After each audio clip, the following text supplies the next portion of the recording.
অন্তর্বর্তী সরকারের প্রধান উপদেষ্টা ডক্টর মোহাম্মদ ইউনূসের সঙ্গে যুক্তরাষ্ট্রের জাতীয় নিরাপত্তা উপদেষ্টা জ্যাক সুলভানের ফোনালাপ হয়েছে। ফোনালাপে তারা ধর্ম নির্বিশেষে সব মানুষের অধিকার রক্ষার প্রতিশ্রুতি ব্যক্ত করেছেন।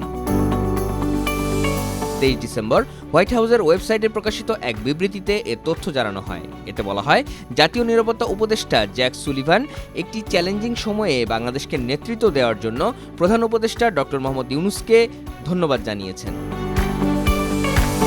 বিবৃতিতে আরও বলা হয়, ধর্ম নির্বিশেষে সব মানুষের মানবাধিকারের প্রতি সম্মান প্রদর্শন ও তার সুরক্ষার ক্ষেত্রে নিজেদের প্রতিশ্রুতি ব্যক্ত করেছেন উভয় নেতা। একটি সমৃদ্ধ, স্থিতিশীল ও গণতান্ত্রিক বাংলাদেশের জন্য যুক্তরাষ্ট্রের সমর্থন পুনর্ব্যক্ত করেছেন জ্যাক সুলিভান। বাংলাদেশ যেসব চ্যালেঞ্জের মুখোমুখি হবে সেগুলো মোকাবেলায় যুক্তরাষ্ট্রের অব্যাহত সমর্থনের কথা উল্লেখ করেন তিনি।